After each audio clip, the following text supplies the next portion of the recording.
Hello, my dearest people, welcome back to the Joseph Masterclass. We arrived at the fourth part, and I thought it would be great to go over the persona tree and how you should utilize the abilities and how you should build your very own persona tree that's customized for your playstyle and your strategy. So, let's get right into it.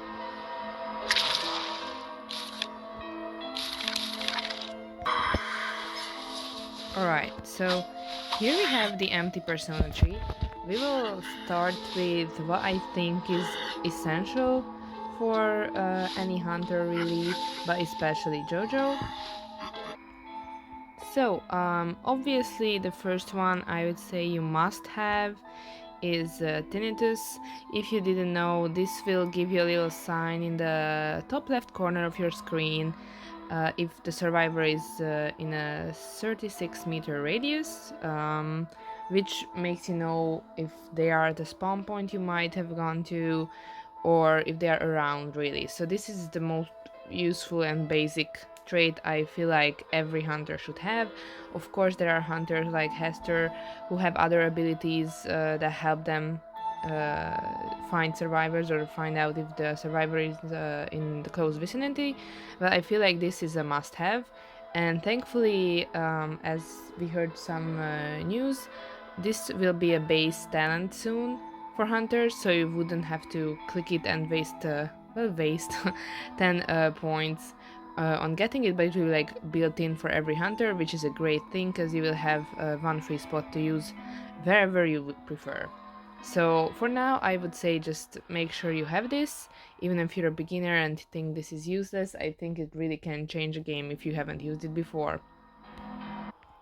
Another basic trait that I feel like is pretty essential to almost any hunter is detention. Of course, there are strategies that don't really use detention or like focus on early game more and utilize talents that are more useful early game, but I feel like having detention can change games more often than not, so that's why I think it's very useful. Of course, you don't have to go this way, but this is like a secure thing to fall back to late game. If like this can get you that tie that you like fight it for the whole match, or this can get you that win. So you're really it can be a very great talent to have. But let's go over these three talents that are required to get to detention. First one is this one, which increases attack recovery speed by 10%. This means basically after a normal or charge attack hit, when you actually manage to hit the survivor, your hunter will be able to start walking again faster, meaning it's less screen time or less animation for your character to go through before you can go and follow up with the second hit. So I feel like this is also like a must-have, but no people talk about this because it's obviously needed for detention. And if someone uses detention, then they don't even really know they are using this maybe. But even if you decide to just go up and then trump card, then even then I would recommend having this because this really is helpful. The second one here is this 3-level talent, which is basically the movement speed increase by like really 5% is not that much when a survivor plays on a rocket chair. It can come in very handy sometimes, get you the clutches maybe on a hit when you are hitting the rescuer early and then trying to follow up with the second hit before they reach the chair. So this can work. I wouldn't necessarily use this skill if it wasn't on the way till detention, so it really is not that much of a help. Of course, it's still good, but not the best really. Then there is Carnival, which is again 10% attack recovery speed and 5% movement speed when the exit gate is activated. Yeah, well, this also can really help, especially when there are maybe more survivors in one place and you just want to hit more of them. There is when this plus 10 attack recovery speed can come in very handy. But yeah, typically this is also like a late game focus thing, so if you're not going to detention, then you shouldn't like unlock these two, but this one in theory is very recommended in my opinion. This is what we have so far, And to tell you the truth, or you guys mostly know, I will quickly show my the one I'm using with JoJo all the time.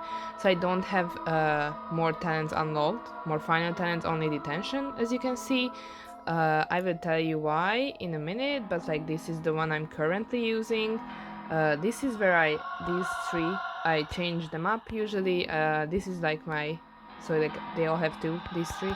This is my basic one if the team is like just nothing special, but I sometimes take out a few to put it in rage if there are more stunners, or put it in pallet breaking if there are more, I don't know, kiters who can stun and they like to pallet spam, in my opinion. This one I use if there are like batters on antiquarians in the match who can like push you back. So I usually take one either from here or here or here, depending on how I have the other teammates, and put like one or two in this one. If there are already a batter and an antiquarian, I will put maybe 2 or 3 even, if I have the points. So this can be a very useful, it's a newer trait, so some of you might not know about this, but this can be a very nice if you have a problem with batters and antiquarians, basically characters who push you back on the screen, maybe Professor too. But now let's get back to our building one here. So, as I said, this trait, let's talk about this trait a little.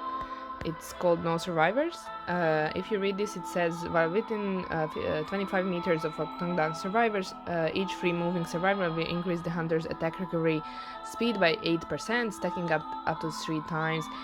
Basically, this trait, we don't, like Joseph mains, don't use it because of this. Like, not because of the attack recovery speed increase, but because this, just like Tinnitus, it shows up on the top left corner of your screen if there is a survivor knocked down, of course in the 25-meter vicinity, if there is another survivor there who is not knocked down. So basically this is very useful if you're having a problem finding survivors you downed with photo word, because it will, just like Tinnitus, show you if there is a point in going around that area, or the survivor who you are chasing, who is like up and running, they are trying to get you away from the knockdown survivor. And this is so easy to see, because if you follow them and this sign disappears from the left side, the top left side of your screen, then you can be sure that the knockdown survivor is backwards, so the running survivor is trying to get you away from them. This came in very, very handy in a lot of my matches, and I use it like every match. I don't even remove it ever since I started using it.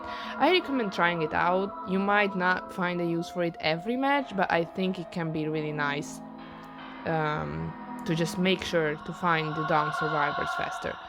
Please note though that it only works if it's not only the knockdown survivor there, but also like a one that's up and moving. So it only works then, but it can be still very useful. So you should decide if you like this or not really. Alright, at the other side, I usually unlock one Hunter's Instinct, or maybe 2, it depends on how I really... It's as you can see, it's like 0.5 or 1%, which is not really anything. But as you know, my strategy is not taking the picture immediately. I really can use that little movement speed boost at the beginning of the match, when I'm just going around trying to find survivors. This really isn't a must-have, it's just you can try using it if you notice a difference or not really. It depends on your preference, really. Of course, to unlock this you need this Constraint, which is also a newer addition to the Hunter Persona tree, which this is why you might have not even heard about this. I think it's really useful. The cipher machine farthest away from you at the start of the game cannot be decoded for 40 seconds. This is great because there is always someone spawning at the farthest cipher from you. So that's basically already a sign for you that there is a survivor around there. They usually go to a nearby cipher, but you know the general direction. If you don't really know the spawn points, this can be a really good thing, because you can see the white outline of the cipher at the start of the match. So you might should consider using this. And also the other side of this, that the survivor can't decode the cipher nearest to them, so they have to change places, which also takes away decoding time. So that's why I think it's a very great skill to use. So that's what I usually do. And then up here I usually go to pallet breaking. Joseph already has a great pallet breaking speed, but with this it makes it even like better. Like imagine 40% pallet breaking speed, like that's insane. So like chasing, if you notice yourself that you chase often, even though Joseph is not really chase based, but nowadays we really just have to chase either way. So if you notice that you have a little trouble catching up to survivors, then this might be very nice to try out, like even if you just put all 3 points there. But I usually, as I said before, I usually use only 2 or 1 depending on the team and the map, because there are some maps that survivors can't really use pallets that often, and also there are maps that are full of pallets everywhere. So yeah, you just should decide based on your previous experience. Then I use Berserker, which is again an attack recovery speed increase when a survivor is chasing a rocket chair. This is very good because JoJo's attack recovery on its own is also like one of the faster ones in the game, based like depending on the talents, but this will further increase it.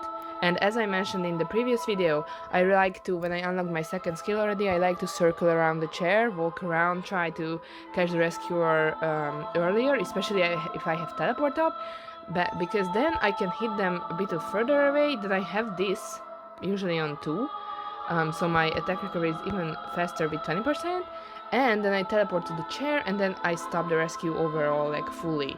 So this can be a very nice little strategy for you to try if you don't use it already. So I recommend putting some in this if you like to focus on camping a little, or like stopping saves. This can be a very nice thing if you like to circle around the chair a little. The other one I use is Rage. Obviously, this is, I feel like, a must-have nowadays for us hunter mains, because almost every survivor can stun in some way, and even then there are the pallet stuns if not. So I usually carry it on like 2, but depending on the team, if there are many stunners, I put the 1 more into it.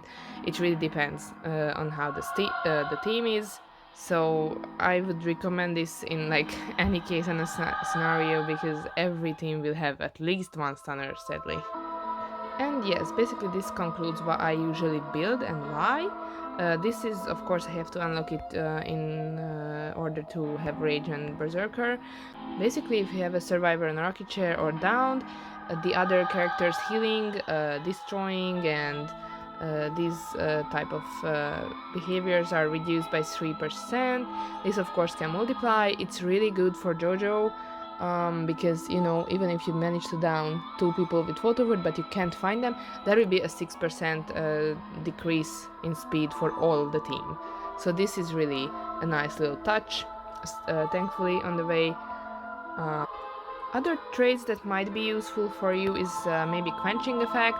This is if you're using my strategy in the first case, so like you don't take a picture early and you usually can't really find survivors that early, if you don't know the spawn points yet. This is, as you can read it, it's 50 seconds of the map. If you couldn't find anyone, you didn't manage to hit anyone, then this will show you all the outlines of the survivors on the whole map. So you just have to like look around. This will have a countdown in the top left corner, and you can just see when it gets to like 1 or 2 or 0. Then you quickly look around and you will see all the survivors. Then you can take the picture and then hit the mirrors if you can memorize the 4 locations. So this can be one that's very useful. Of course, as I said, I sometimes use this tolerance, especially with these new survivors who can like push you back, not just stun you, but like push you back on the map. As I said, like Antiquarian, Batter, or Professor. I can't really remember now if there are any other survivors who do this, but I also recommend this one. Of course, then you would, depending on like the map and the other teammates, you can take some out of here or here maybe and put them like literally just 1 or 2. Of course, best is 3, but this can be really useful against that 3 typical survivors. This one I don't really prefer, but like it depends. It's basically like best against enchanters, I think, or like characters who can stun you in a very short amount of time, very fast, like just again and again. That's why I would prefer rage over this, but it's really just your whatever you prefer. Another one that can be good is Restrained. This can be good if you like to sneak up on survivors and you don't want them to have the heartbeat that fast. So this can be helpful if your strategy is like that, or like based on that type of gameplay. So yeah, really just try to modify this as much as you can to your own needs, because you shouldn't just like check some top players persona and think like, oh my god, this person's persona or whoever you see. Like, I won't just use someone's persona. Like, look at this second Joseph right now uses this persona, but I personally will never use this. So just don't follow anyone blindly. Just always try to use whatever persona is comfortable to you. Don't be afraid to experiment. Use different ones in quick matches. Try to have them altered as much as you can, so you find the one that really works for you. If you find maybe like this doesn't really work for you, you don't like to use this, or like you don't really see the point in this, then be free to just change it, take it off, use it on something else you might prefer more. Just go ahead, read these other ones if you feel like you could do like better in your matches. But this is what I say. In this video I really just explained which talent I use, why these talents are, I think, good for JoJo gameplay, of course, especially for my strategy, but you can just alter it to yours, and I really do encourage you to do so, because at the end of the day you will play your own matches on your own way, not as how like the number one plays, not as how I play. So really just try to focus on your own gameplay and try to find the traits or like talents here that would work best with your own strategy. Alright, I think we went over everything pretty nicely, so thank you for coming with me on this wonderful class. The 5th class will probably be about traits. It will be a shorter one, I assume, right now, but I really just wanted this to have all the explanations, so maybe this video is a little longer than usual, but I do really hope you guys enjoyed and found something you maybe could use in your, or like try out a new persona. It really depends on your own strategy, so you really don't be afraid to just try whatever, even if it's like just sounds good to you. So yeah, just experiment, guys, and I hope to see you in the next video as well. Thank you for being here. Bye bye.